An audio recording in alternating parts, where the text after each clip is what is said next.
Speaking of State of Origin, we're going to welcome in now our co-host here, Billy Slater, and of course the Queensland coach.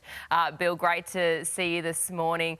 How are you feeling now, knowing that Game 1 done and dusted, out of the way, and you head into Game 2 at the MCG, one up in the series? Yeah, thanks for having me, Danica. Yeah, look, it obviously feels good, getting the result in Game 1, but still plenty of parts to our game that we can work on. I was really proud of the guys and the spirit that they played with. Obviously, this incident was a real turning point in the game.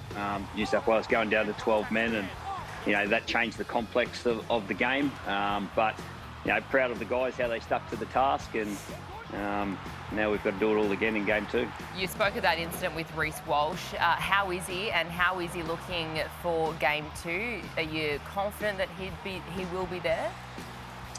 Yeah, I spoke to Reece yesterday actually, and he's recovering well from this incident, which to be fair, I don't really like watching it too much, but he's in good spirits. He'll go through the 11-day protocols, and he won't play again.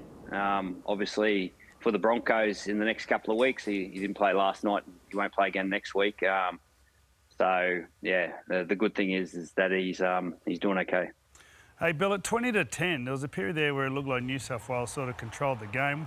What was your thoughts in that period before the Daly Cherry Evans 40-20? Yeah, to be honest, Freddie, I thought New South Wales played with a whole heap of character, and they were really brave going down to 12 men. And that 20-minute period after half time, it was a real arm wrestle. 10 points in it, and fighting for the match really. And I thought both teams hung in there, and I think New South Wales will take a whole heap out of it. So it's an Origin. You never give up in those situations, and I thought New South Wales did a great job. Billy, something in Origin I don't think I've really seen before is you actually got out of the coach's box and went down and spoke personally to Hemisa. Can I ask you why and why you got out of the box and you didn't? Here it is here, and what you said to Hemisa? I just went out there and told him 3 tries would be nice and a couple of try savers. No, look, it's actually something that popped into my head in the captain's run the day before. We were down on the field, and I just went up to the box from the sideline, and I thought, this isn't very far. So if that's something that I needed to do during the game, well, we actually spoke about it, prior to the game happening. And when Reece went off, and Hemiso, he didn't train a whole heap at fullback, and we haven't prepared a whole heap like that. So I just felt like I could give him a few pointers, and just try and build his confidence to go after his game. That was my main reasoning to going down there and having a face-to-face conversation to give him that confidence that this is his time and go and get it. So, it wasn't something that I was always going to do, but if the moment was there that I was, it was something that was in the back of my mind. Michael Shamus joins us here on the couch as well, Bill. But I want to ask, is it something that you needed to relay to him fullback to fullback for Hammer? Because you could, obviously, you've got your assistants on the sideline there who do have the headsets on, but it felt like it was something that was pretty important between 2 fullbacks to discuss.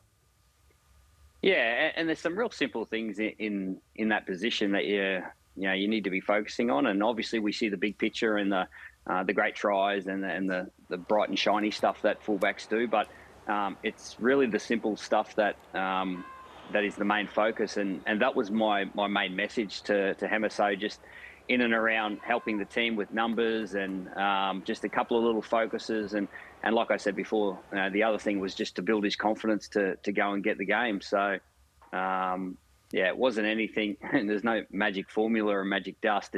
It's hard work, and the simplicity helps. Hey, Bill, I know you were quite disappointed with the treatment of Reece Walsh, and now that you had some time to look at it and think about it, I know you say you don't like looking at it, but the fact that he got 4 weeks, I know you would have planned for he'd be targeted. Was your issue the fact that it went horribly wrong? I imagine you planned for the fact that he would be targeted, Reece Walsh? No, we didn't plan for what happened to Reece. I don't think anyone goes into the game planning for that sort of stuff. I honestly don't like watching it too much. It's pretty sickening, and it's not great for our game. I can't imagine too many mums and dads would want to throw their kids in the car and take them down to the closest junior rugby league ground and sign them up for rugby league watching this sort of stuff. So I was really disappointed because I know how hard he prepared for the game. He had great clarity around what his game looked like, and he was ready to go after it, and that was taken away from him only 7 minutes into the contest. So, look, I haven't commented on the incident, and we're 4 days post-game. I don't think my comments is going to do the game or any individuals involved in the incident any benefit of me commenting now. So I'll leave it at that. Bill, great to see you, and hopefully we'll see you back in the studio next week. Nice colours we're wearing too. We've got the matchy shirts with Chemis as well. We'll see you out of Penrith to Savo, Bill. No, I think Billy gets the afternoon off. I said he's sick. You look sick, Bill. Hey, I've got a story about... Oh, he's listening. No, I'm backstabbing. Don't put it on. I've got a story about going down to the sideline. So I did it a couple of years ago at Suncorp, and when I went to go down, because I went to press the lift, I was standing there for 5 minutes. After the game had gone by, I'm standing there looking at the bloke going, mate, what are you doing? He's sitting there going, sorry, Brad. I was there for 5 minutes, missed 5 minutes of the game. Did you win? No, we got beat. Usually I they went do down hold to see, the... Yeah, they remember do. Matt Burton got sin bin after getting bashed. Remember that? Oh, yeah. That was hilarious. I went down to see Matt, just go and make sure everything was all right.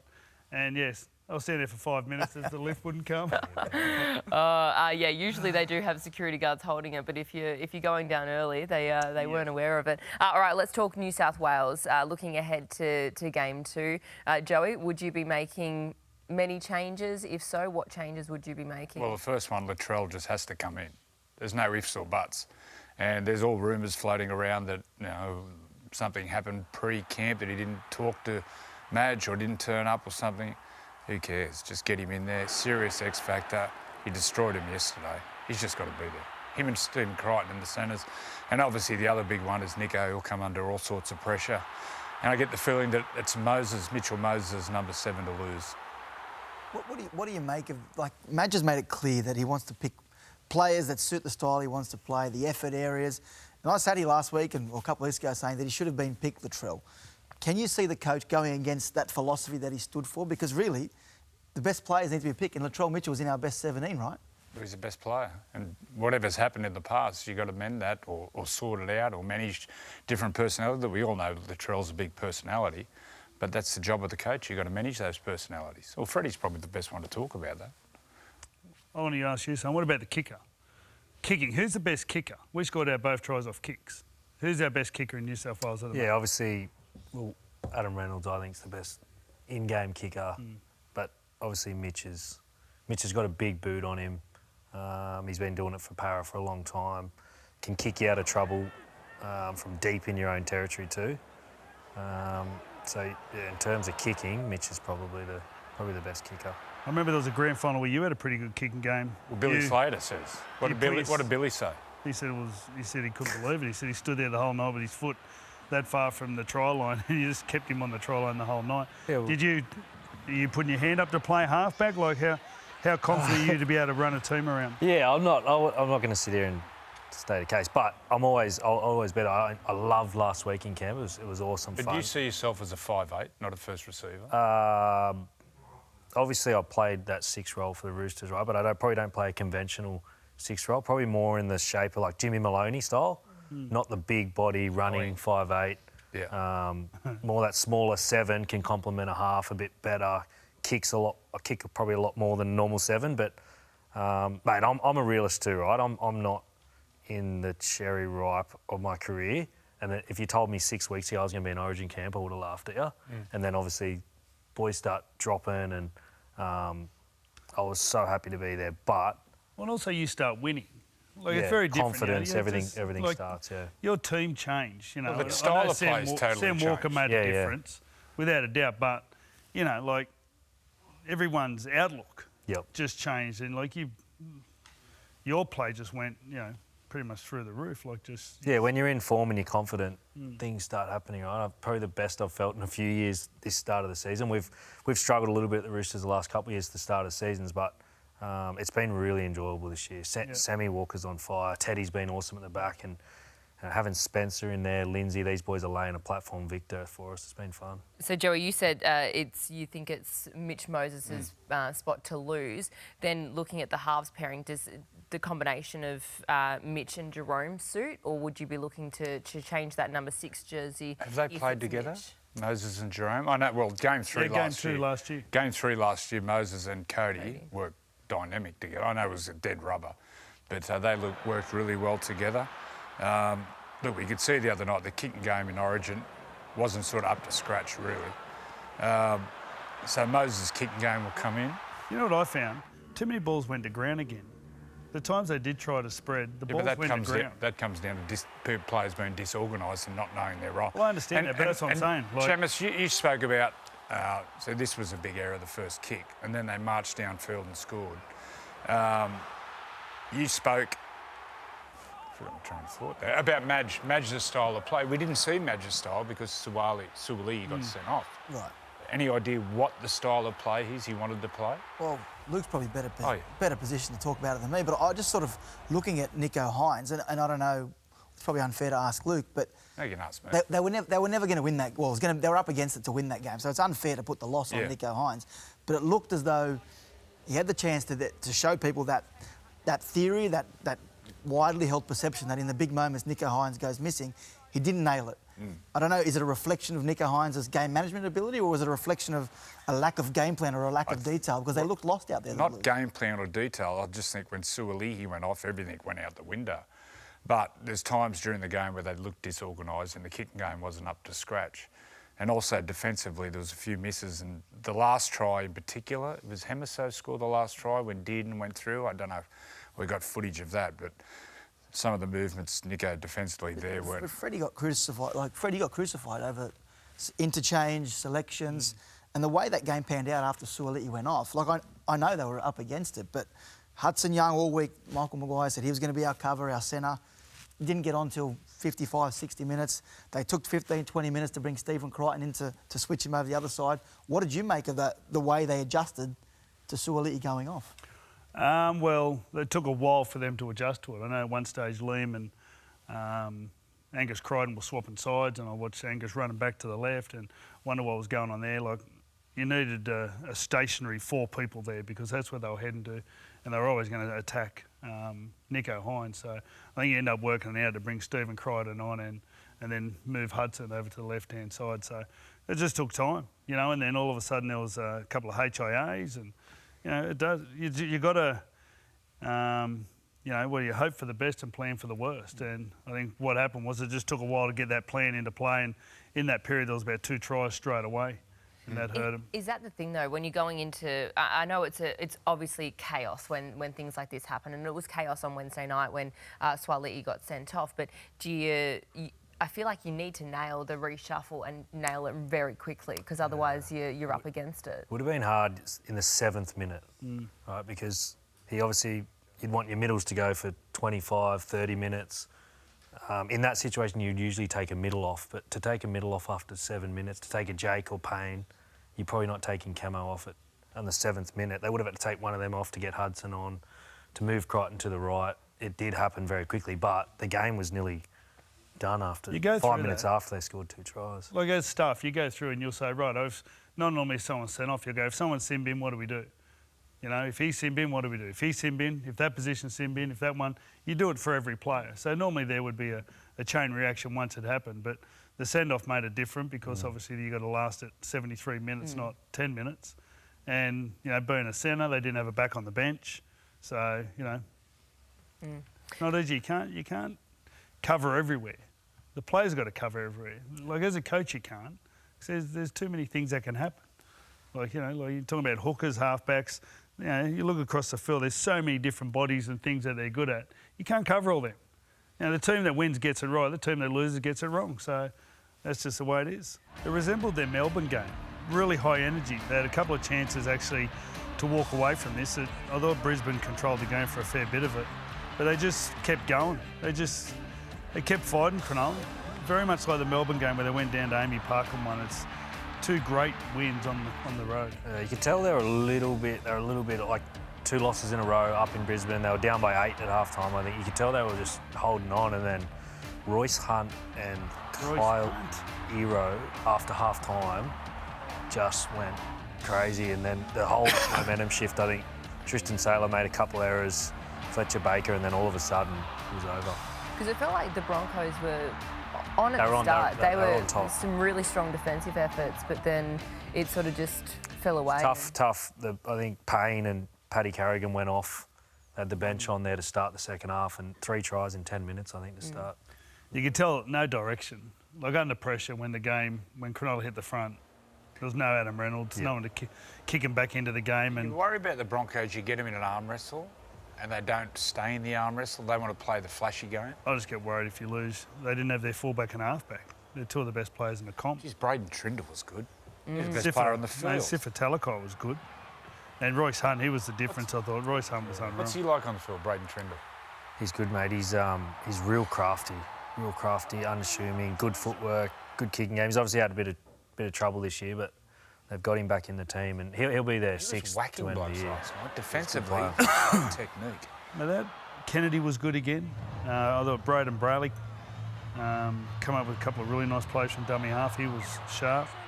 They've really they've changed the way they play. Last year we played them a couple of times, and they were really expansive. Nico was shifting side to side, and they've pulled it right back in. Their outside backs were all over 200 metres last night. They don't do much passing now out of yardage.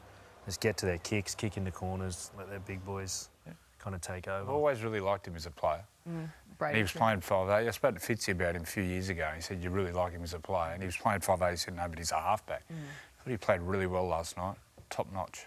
How big of a threat do you think Cronulla are in this competition? Obviously, they're sitting at the top of the ladder. There are often question marks about them, winning those big games because they haven't won a finals match. How big of a threat do you feel that they are this year? They've won a few now. I think they knocked us off at Magic Round. They went up to Melbourne without Nico. They went to Brisbane without Nico last night. So, as I said, they've refined their game a little bit. They've kind of tightened the screws like Penrith do out of yardage. Just get out of yardage, kick the ball back down there, and they'll definitely be Fitzy looking at those big games going, how can we win these at the back end? What's the young bloke off the bench, the real big guy? Not Royce Hunt. Tuku. Yes. He was at the Roosters, yeah. He's a good player. He's enormous, How yeah. big is He's he? enormous. What's his name? Tuku. Yeah, geez, he played well last night too. What about for the Broncos? Would they be worried about this one, considering you take into account they are missing Adam Reynolds, Reece Walsh, and a lot of players backing up from State of Origin? Yes and no. It's hard to win without your best players and your strike players. But they mightn't have them for a while. Yeah, they're up 8-0. They're without Reynolds for a while. Once again, I worry about when they get in an arm wrestle and it's a real dogfight arm wrestle, not flashy game, that sometimes they can buckle with it.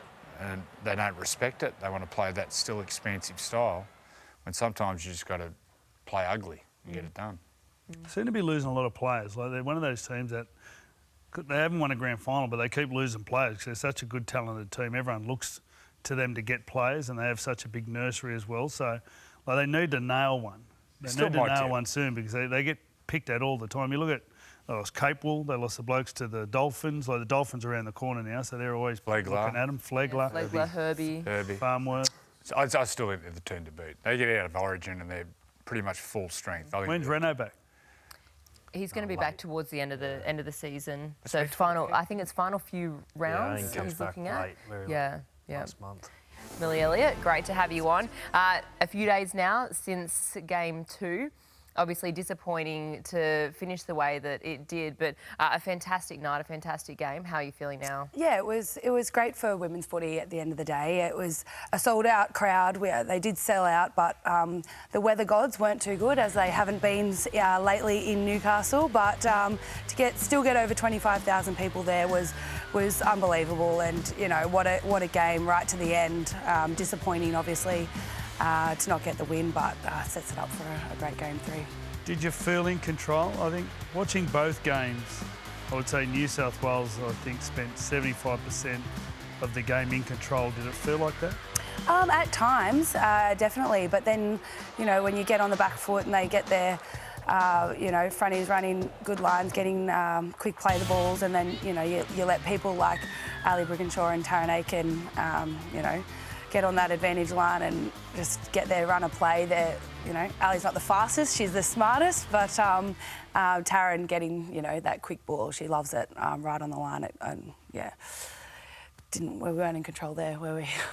Are you aware of the noise during the game? Because it's a different noise. The young girls, it's like being at a Beatles concert. Yeah. Girls would, not the Beatles, like being at a Justin Bieber concert. But the amount of young girls and also young boys there, that must blow you away, the support of the younger generation. Yeah, it really is. It's such a, it's hard to fathom that all of these people are turning up for us, which is really cool. But to have, not only young girls, but young boys there as well, families, and it's nice and loud.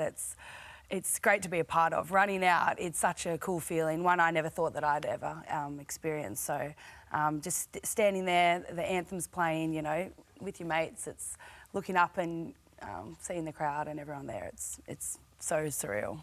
What was going through your head when that field goal went over? Because I was watching it going, you can't really kick a field goal in this Not in weather. the slop. Yeah. Well, honestly, the momentum changed when the ball went out off. We got a try, and they got the run of play. They got another quick try, and then Loz kicked that field goal.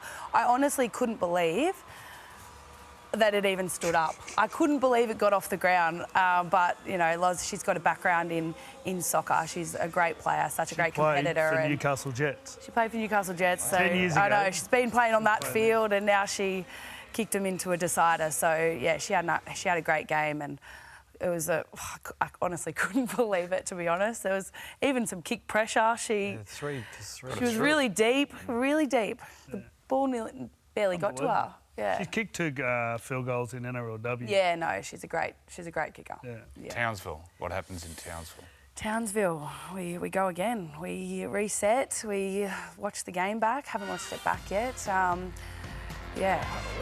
Hopefully it's a nice Geez, dry that'll game. be hard to watch back that one. Oh, They scored their last 2 tries in the last 10 minutes. yeah, I know that. Going into game 3, Freddie, remember going to game 3, sometimes the play, even the game on the line, you start feeling a bit flat. How are you feeling? You're not feeling flat after the big two games in the build-up? Body's a bit sore. Obviously, it's still, I think people are, sometimes forget we still haven't really played much footy. That's our second game of the year, which is crazy for most of us. So we'll be better for it leading into Townsville and some warmer weather, hopefully. But no, we'll regroup and get into camp and see what needs to be done, and yeah. It's exciting heading to Townsville. Does that mean that if you win, you head to the Mad Cow afterwards again, like last Freddie's year? got his credit card. Oh, sorry, not the credit card, the cash. I think everyone ends up at the Mad Cow, regardless. Well, last year everyone did. Yeah. I saw you there. I saw everyone. I had the time of my life. We even lost. We won, but we lost. But yeah, no, it's probably is that the only spot to actually go out? I think so. No, there's plenty others. There's more? Right. Mill, where you got to improve from game 2? Oh, look, I think we've got to look back on it. I think we probably didn't go through the middle as much as we should have. I know that us forwards had a bit of a quieter game in our attack, and we probably tried to shift it a little bit too much, especially in the wet. Our good ball sets, we didn't capitalise on on our time in good ball, and a few errors, obviously, with the wet that comes, but can just be better around that area, around the ruck, and winning that, and then capitalising and turning it into points. Pretty much the whole game. Pretty much the whole game, really. Start to finish, have a look. Everything. You ticked off everything there. Oh, well, where do you think we need to improve, Joey? Don't know. I watched it at home. I wasn't working, so I have to watch it over again. I think watching the women's game, the kicking's the one. The kicking's the one. I thought in both games you were dominant. You looked dominant. Field position was dominant. It's just that getting restarts, really finishing sets and stuff like that. Yeah. I think you did that really well at Suncorp. The conditions are very different, but it's at the end of the day, when you go to that next level, your kicking game has to be so precise, because entirely where pressure comes from. Like, you can be so good 1 to 5, but if your 6 tackle option is poor and you don't challenge the kick or you don't get a restart, and that's the big thing with the girls' game. And you just saw Lauren Brown, that's someone with a soccer background, on a wet ground, nail a field goal in those conditions. It just shows, it just needs to be more king of practice, getting better at that last set. And I think that's all you got to do. Make it or break it. Yeah, they've been good the last month, the Warriors. Since Sean Johnson's been injured, they're under the pump. Adam come back after getting dropped last week, but Tamari Martin, Freddie mentioned it before, he's playing some outstanding footy. What about the Cows last week? What happened there? We were horrible. What impressed you about them last week? They were just tough. They had all the Origin boys out. They fought hard. They kicked us in. Mate, they did not much out of yardage. They kicked us into bad spots, and we fell over. But I feel like maybe with the Origin boys back there, a little bit complacent to start the game. How hard's the comp? Like, you flogged the Warriors the week before, then you get beat by the Cowboys without their best players, and then the Warriors go up there and flog the Cowboys. Like, If you physically don't turn up, you lose. Whether you're versing team number 1 or team number 17, you lose. And it's been shown all through the comp this year, right? Penrith lost to St George yesterday. We've beaten St George, beaten the Warriors, lost to... It's all over the shop, but consistency rules at the end of the day, by the end of the year. They were very good, the Warriors. They dead set just strangled them. They didn't let them in the game at all. I couldn't believe they were outsiders in this one, the Warriors. Coming off paper. the Well, coming off what? You've got to think the Cowboys, what they did with the Roosters last week, and then they get a lot of their players back. They're pretty tough. It's a tough read, that's what it is. Do you think the Cows will make the 8? No, but I think the Warriors might. Oh, the Warriors will for sure. Because the If Warriors they're out of the 8. They're still out of the 8. This is a time generally during Origin where they get a heap of points. And then they got a lot out. After Origin, they all come back. Roger and Sean and all those. So who do you think? So Manly sit on the fringe. Yeah. The Warriors are out of the 8. The Warriors are going to... And then you've got Parramatta and all them. Warriors will be in there definitely. And who comes out then? Who do you think falls out? Well, depending on injuries. Big one. Manly maybe. Canberra sitting in the 8 at the moment. Yeah, you question whether Canberra can... Because their draw start of the year has been pretty favourable, hasn't it, Canberra? They're going... This next patch, they're playing a lot of the top teams, but they keep on winning when everyone's not tipping them. But the Warriors will be in there for sure. Because the Warriors had a huge injury toll at one point. They were missing so many players. There was one week there that it was about They had the big win a couple of weeks ago. Who did they beat when they had everyone out? They had about 15 of their top out. And They beat the Dolphins at home. The Dolphins at home. right. That was a huge... And that's turned them around.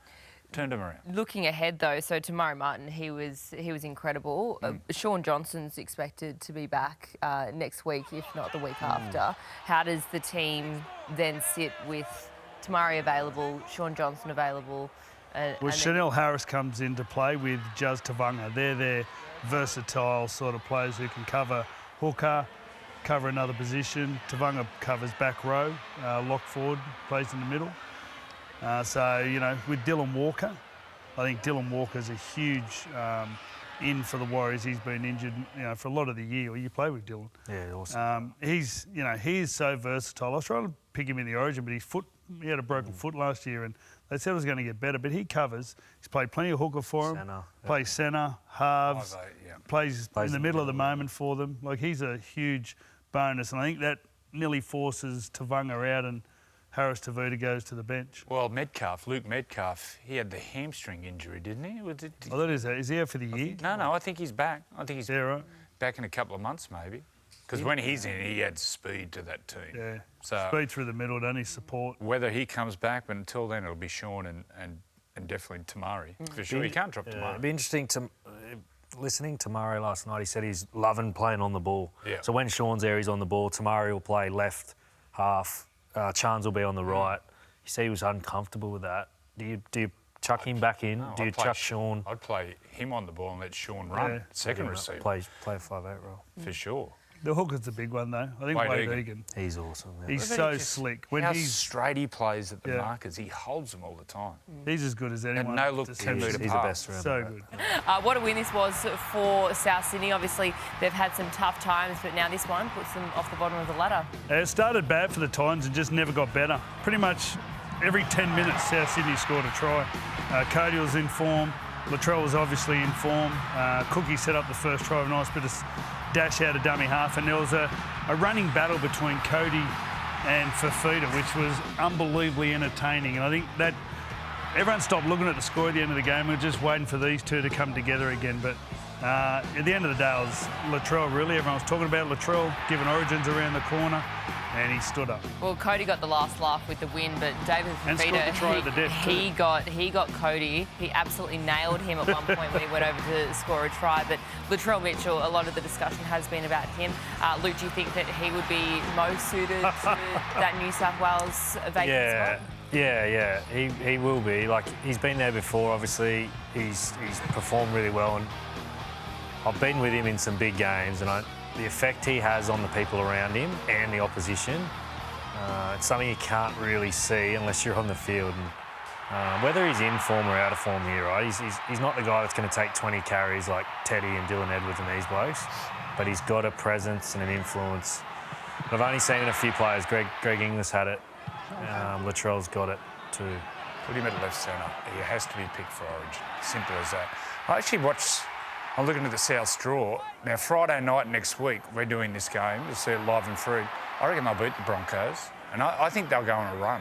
Their next couple of months, on paper, they're winnable games, and they have a bye in there. I'm not saying they're going to make the 8, but I'm saying the run needs to be downhill because it's as Lloyd Christmas said, you're saying I'm a chance. They're going to go on a run now. They're getting players back. I think Cam Murray comes back. There's their next 5 games. Cam Murray will be back next week. I think they'll go on a run. I think they'll beat Brisbane on Friday night. Well, I think it is something about 9. I think they need to win 9 from 11 remaining. It's tough. Are you putting a line through them straight away? Yep. Why? Yeah. Just too tough to... There's a good chance Latrell will play start of Origin. It was a big reason why they won that game. All of a sudden you get one more injury. I just feel like they haven't done enough leading into this moment, and the Titans were poor. So even there, they've got Parramatta coming up, who have got a completely different game now, field position. They've got the Broncos, they've got the Dolphins, who are a totally different team. I think it's a little bit tougher, Manly, a little bit tougher. I just think they're going to go on a real run. What do you think has ignited in them? Well, I just think they're getting key players back and confidence. Confidence is amazing. You don't know where it goes or how it comes back. But they look so confident. And when the bloke at number 1, when Latrell's in a mood, he's so infectious on everyone around him, he lifts them. And so Keir Murray back, I think they'll go on a run. All right, we'll have to wait and see for Bunnies fans. They got the runs. They'll be... It's always about this time of the show. It's 2 hours, it's a long show. This year, NRL on 9 is your one-stop shop for all footy. That's right, Freddie. Not about the highlights, action, 7 days a week. Billy and Gus podcast, get that on your drive on the way home. Immortal behaviour, grab a seat on the couch for that. And of course, my favourite, Freddie in the 8. The best footy brains, the biggest games. Don't trust the algorithm, subscribe to NRL on 9 and get all your entertainment there.